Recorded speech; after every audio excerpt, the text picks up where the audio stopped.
Hello, today is Sunday, May 22nd, 2002. I'm going to do a book review of Her Imperial Majesty Farah Pahlavi, 1001 Days, Memoirs of an Empress. I will be making a book review for this week, only chapter 1. Following week, I will be doing a book review for chapter 2 as follows. Okay. I usually make video clips in two languages, English and Persian. In this case, I will be doing book review only in English language. Chapter 1. The chapter of the book covers Her Imperial Majesty, Empress Farah Pahlavi's childhood, all the way she traveled to France to pursue her higher education. Her Imperial Majesty Pahlavi was born in a conservative family in Tehran, Iran. She has family lineage to the Prophet Muhammad from her father's side. She also has a family lineage to Prophet Muhammad from her mother's side. From the patriarch and matriarch sides, the family members pursue their theological studies and became notable members of the religious scholars. Her Imperial Majesty Farah Pahlavi says her father's family were natives of Iranian Azerbaijan, and her mother's family were of Gilak origin on the Iranian coast of the Caspian Sea. Her Imperial Majesty's Pahlavi father passed away during her early life. Her mother kept the matter quiet from her.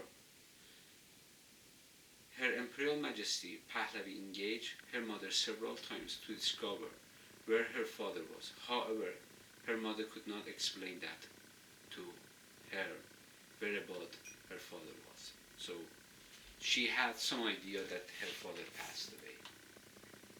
Now we are covering education. Her Imperial Majesty Pahlavi attended Tehran's Italian school and enrolled in French Jean Arc School until she was 16. Also attended, I apologize, I cannot pronounce this name, Lyce Razi, and graduated from the same academic institute and applied École Special d'Architecture in France and invested her time and energy toward architecture.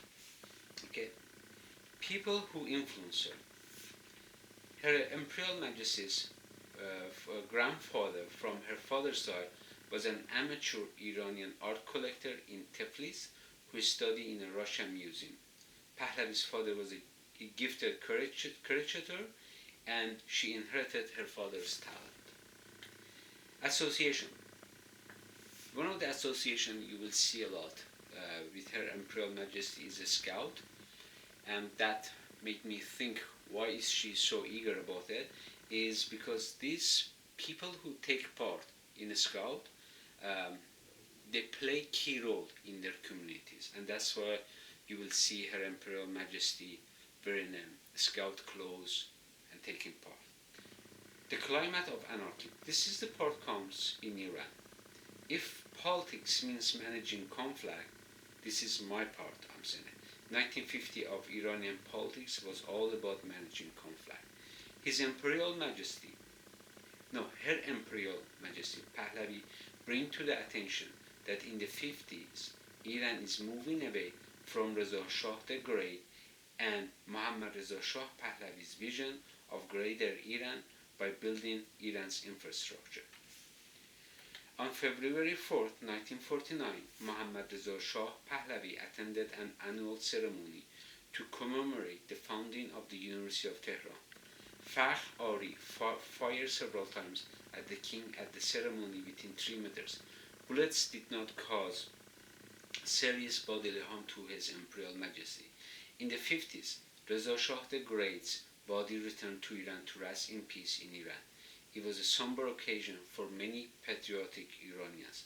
In 1951, General Razmarov was assassinated by Khalil Tahmasbi, a member of the group Fadaiyan Islam, who was arrested at the crime scene. In 1953, Iranians were divided into political thinking. Some Iranians advocated the left side of the political spectrum and supported Muhammad Mossadegh, and the other side of the political spectrum was the royalties. Ending of the chapter. His Imperial Majesty Pahlavi ends the chapter with a great sense of egalitarian value. His Imperial Majesty Pahlavi deems the class system as a form of a class structure. She believes in removing barriers among classes by building hospitals and schools to create social mobility among different social stratification. Thank you.